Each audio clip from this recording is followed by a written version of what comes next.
Las historias con sirenas suelen acabar mal. Ulises, que lo sabía, se hizo atar al mástil de su barco para oírlas sin sucumbir. Jasón necesitó también de todo su ingenio para esquivar su llamada mortal. Pero ellas, siempre cautivadoras, con cola de pez o con alas o con patas de pájaro, o peinándose y mirándose al espejo, han seguido seduciendo a viajeros de todos los países y épocas, aunque a veces caigan en su propia trampa y sean ellas las que se enamoren del viajero o del marino. En este libro, Carlos García Gual recorre y analiza el mito de estas criaturas acuáticas que encarnan a la mujer fatal de la mitología, dispuestas a encantar al hombre y llevarlo a la perdición.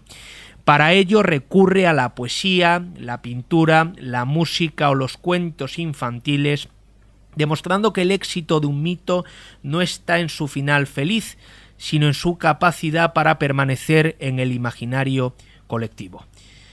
Buenos días, don Carlos, es un placer y gracias por venir al plató de Periodista Digital. Encantado de estar aquí contigo, así que buenos días. Antes de empezar diré que conozco bastante bien la obra del profesor, del catedrático de Filología Griega en la Universidad Complutense de Madrid, Carlos García Gual. He leído numerosísimos artículos suyos, he tenido ocasión de escucharlo numerosas veces, aunque nunca me he atrevido a acercarme ni a decirle nada. Hoy ha sido la primera vez que hemos podido charlar, y la última vez fue el otro día en la presentación del filósofo francés Michel Onfray en la Casa del Lector del Matadero, ¿verdad? Es verdad, fue un acto muy atractivo por esta figura de filósofo sui generis, un tanto marginal, opuesto a la filosofía esta más académica, y que reivindicaba con pasión y con una claridad enorme Epicuro y la herencia esta de la filosofía para la vida, buscando el placer al margen de todo academicismo.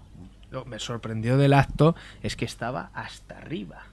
O sea, son cosas que en principio uno piensa que a la gente no les interesa demasiado, y sin embargo estaba la sala, el salón de actos de la Casa del Lector, estaba lleno, o sea, no cabía la gente, ¿no? No, en efecto, lo curioso de Onfray es que tiene traducidos al español un montón de libros, sí, un montón sí, de libros, sí. Tanto esa contrahistoria de la filosofía, Sí, que tiene 4 o 5, como sí, su libro más famoso, que es el Tratado de Teología, el discutido y polémico y escandaloso libro sobre Freud, etcétera, y expone las ideas con una enorme claridad, ¿no? En la mejor línea, digamos, de la filosofía francesa clara, de línea clara.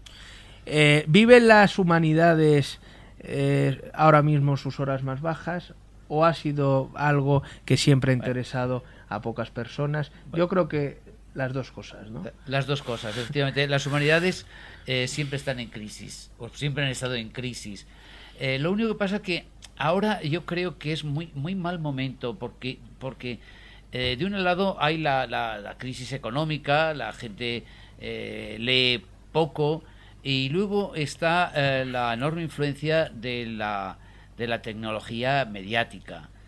Claro, yo pienso en nuestros estudiantes leen pocos libros porque pasan muchísimas horas delante del ordenador y chateando y en muchas cosas de esas, y la lectura, que exige un tiempo y una capacidad de reflexión, etcétera, no es una actividad que practique mucho. Sí, hay mucho ruido, hay mucho entretenimiento, sí, que nos saca de la labor intelectual, que al fin y al cabo es leer. Creo que es un error el pensar que la lectura tiene que ser divertida, entretenida. Está muy bien que lo sea, pero hay ciertos libros que para leer y para comprender requieren un esfuerzo intelectual por nuestra parte, ¿no? Claro. Uno no dice voy a engolfarme con La montaña mágica de Thomas Mann, ¿no? Es un libro importante y que hay que leer con atención y con esfuerzo, ¿no? Sí, sí. Da la sensación de que en este mundo tan mediático y tan ruidoso, ¿verdad?, encontrar tiempo para leer se ha convertido casi en un deporte difícil, ¿no? Sí, sí. Porque la lectura requiere silencio, sí. Pero yo creo que la lectura tiene una compensación, que es que estimula la reflexión, la imaginación y la memoria, mientras que todas estas informaciones rápidas que uno recibe de ordenadores, de distintos medios audiovisuales, etcétera, desaparecen poco, deja muy poca huella. En cambio la lectura los deja, ¿no? Y luego qué importante es, usted que es profesor, que el alumno, que el iniciado en las humanidades tenga un buen guía, ¿no?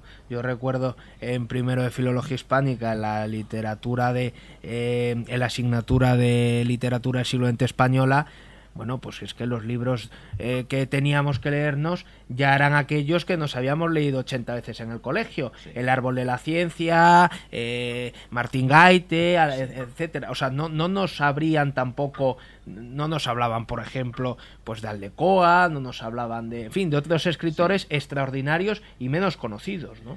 Claro, yo soy un partidario de unas lecturas de autores clásicos, empezando por los griegos, de la Odisea, y siguiendo por los clásicos un poco de siempre, de Shakespeare, Quijote, etcétera. Y creo que tampoco hay que obligar a la gente a leer libros, sino hacerles entender qué encanto tienen los libros, ¿no? Despertar el interés. Despertar, ¿no? El interés. El otro día hemos hecho un pequeño homenaje a Martín de Riquer, y yo creo que Martín de Riquer era una persona ejemplar como filólogo, porque, por ejemplo, su edición del Quijote, su introducción al Quijote, su versión de los trovadores, etcétera, no son libros recargados de notas. No tienen esa erudición pedante tan académica que no sirve casi para nada, sino que incitan a ver qué interesantes son esos textos, ¿no? Claro. Y eso es lo que un buen profesor debería enseñar. Sí. El profesor Amorós, Andrés Amorós, siempre dice: yo no les vengo a dar el dato porque el dato está en el libro, vengo a contarles el cotilleo, ¿no? En fin, por decirlo de una manera, vengo a contarles una serie de cosas que hagan que ustedes vayan al libro. Claro, los libros deben abrir ventanas sobre la vida, o sea, llevar a la gente a vivir más a través de la imaginación.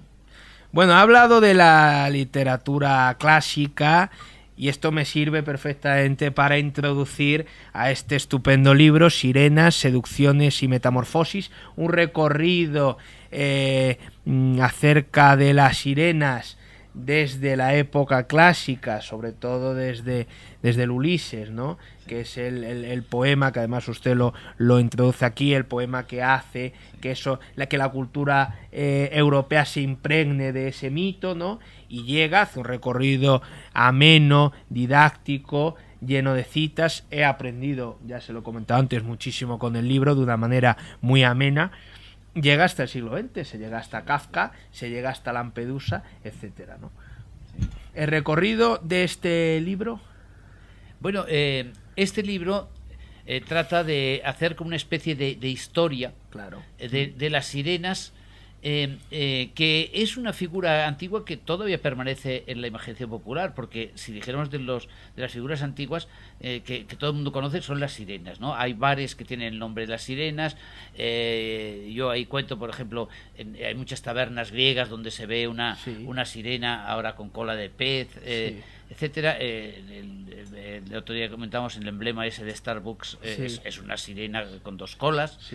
Y lo que trato un poco es de relatar toda esa historia desde los principios, es decir, desde la Odisea hasta los escritores actuales del siglo XX, y hacer ver, como ahí subrayo, dos rasgos esenciales. Primero, la seducción. ¿Qué tipo de seducción ejercen las sirenas? Primero, cantaban.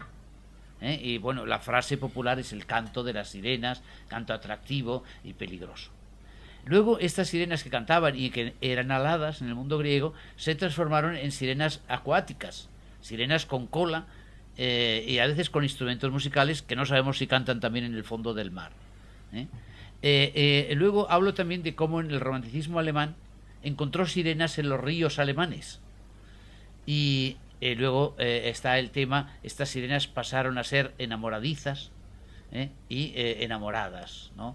En el caso más conocido es la Sirenita de Andersen. Pero, en fin, trazo una especie de historia de estas figuras míticas y mágicas, que curiosamente permanecen vivas, como casi ningún otro monstruo antiguo en la imaginación popular. De hecho, me acabo de acordar que hay una cadena de supermercados dedicados a productos congelados que se llama así. Efectivamente. Ha hecho usted una síntesis perfecta de lo que es el libro. Yo ya no sé si dar por concluida la entrevista. Dice en el libro: la sirena simboliza la invitación al placer. Efectivamente. efectivamente. Las que cantan en la Odisea le dicen a Ulises, detente, ven a escucharnos. Y ahí probablemente las sirenas cantan a cada uno lo que saben que le va a traer.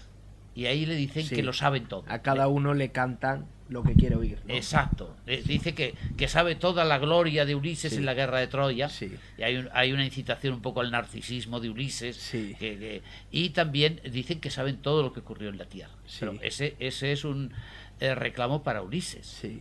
Luego, en cambio, las sirenas estas medievales son más bien otro tipo de placer. Sí. Son estas sirenas que ya son más guapas, tienen largas melenas, tienen unos pechos desnudos estupendos, aparecen, surgen de las aguas, y claro, es un reclamo ya más sexual y sensual. Bueno, incluso en un momento determinado, que yo esto tampoco lo conocía, se dice que algunos marineros, algunas leyendas marinas relataban cómo en ciertos momentos las sirenas podían saltar del agua a la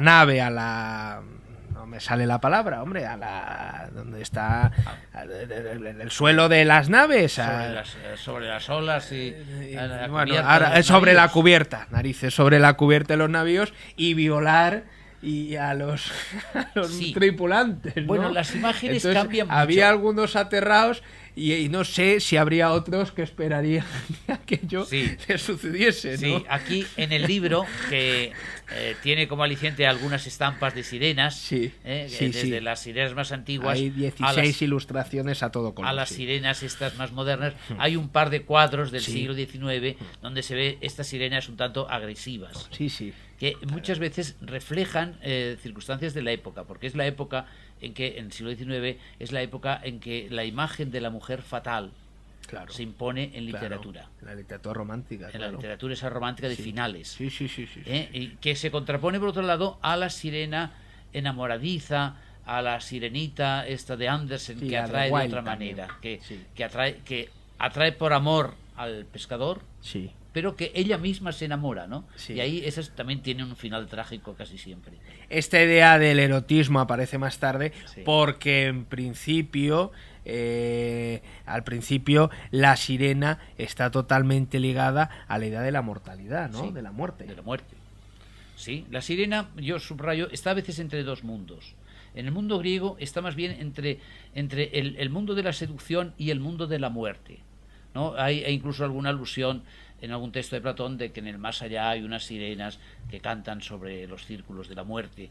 Y para los griegos, sí, esa seducción es tremenda porque querrían interrumpir la carrera del héroe, sea Ulises o sea Jasón, y llevarle a un mundo placentero, pero que le detendría para siempre y acaba en la muerte.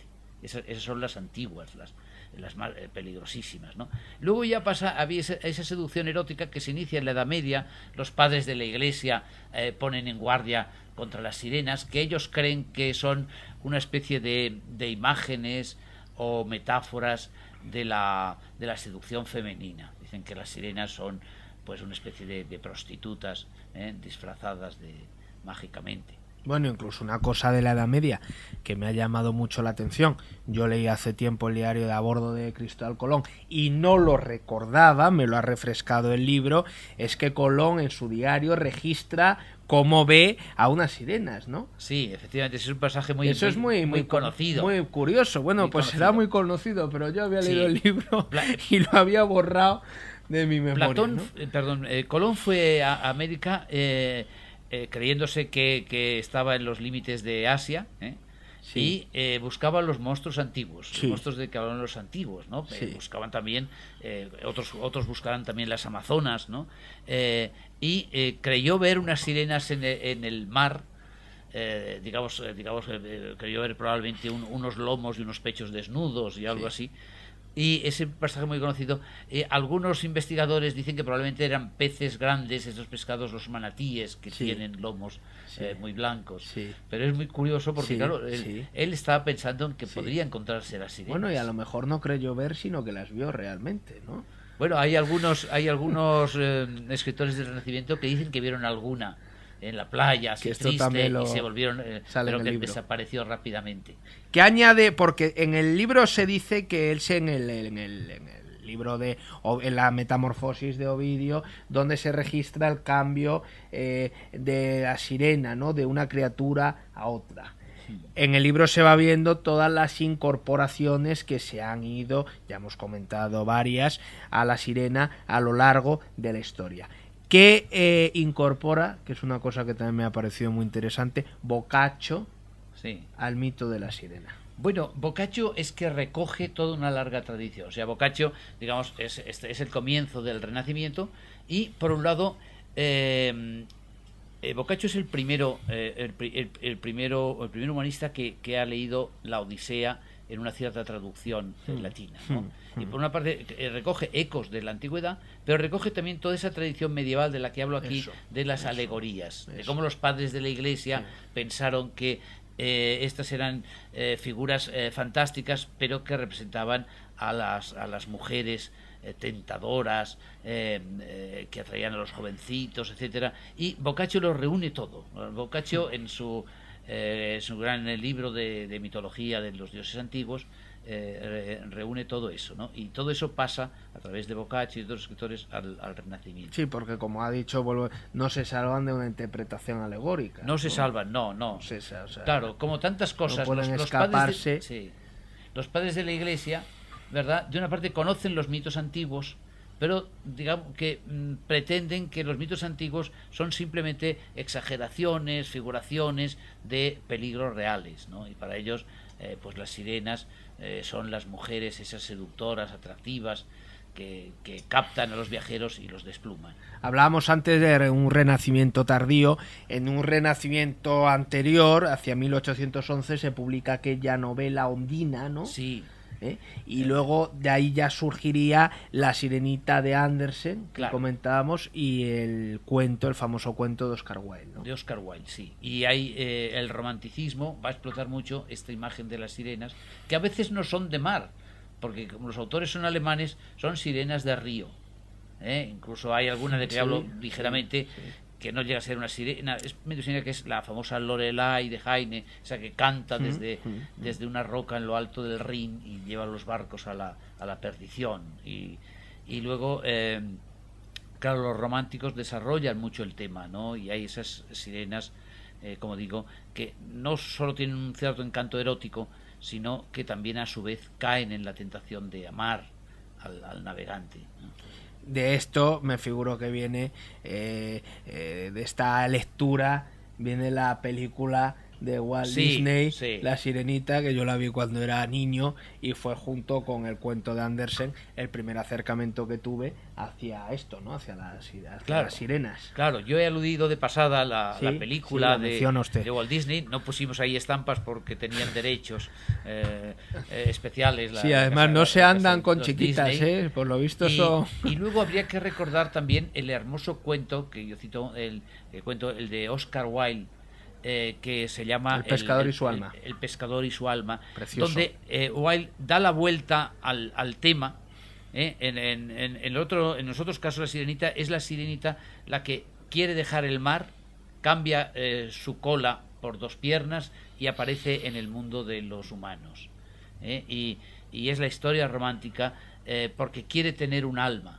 En cambio, Oscar Wilde le da la vuelta total. Es el pescador el que quiere irse a vivir con la sirena y está dispuesto a renunciar a su alma, que cree que no le sirve para nada.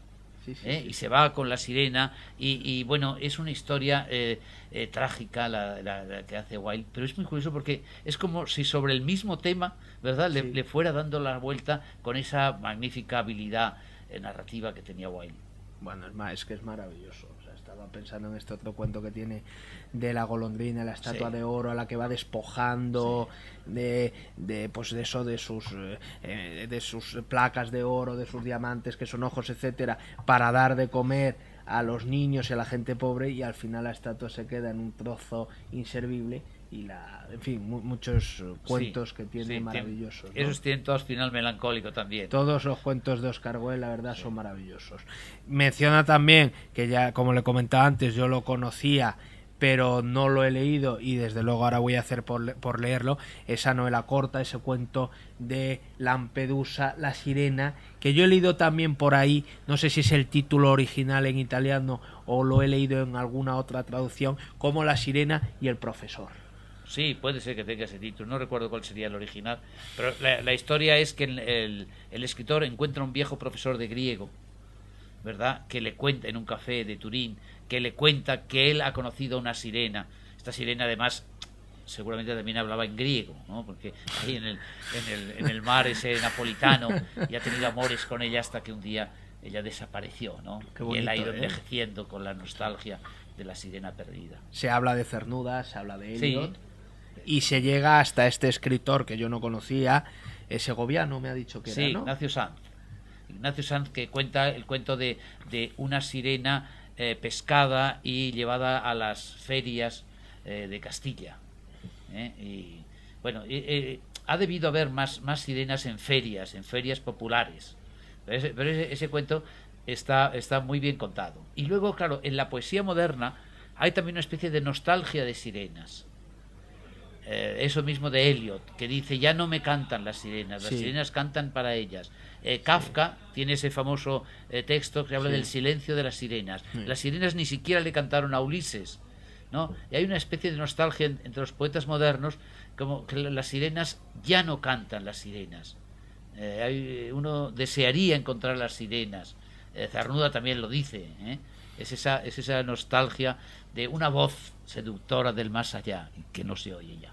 ¿En qué anda metido, que está preparando el profesor García Gual? Bueno, ahora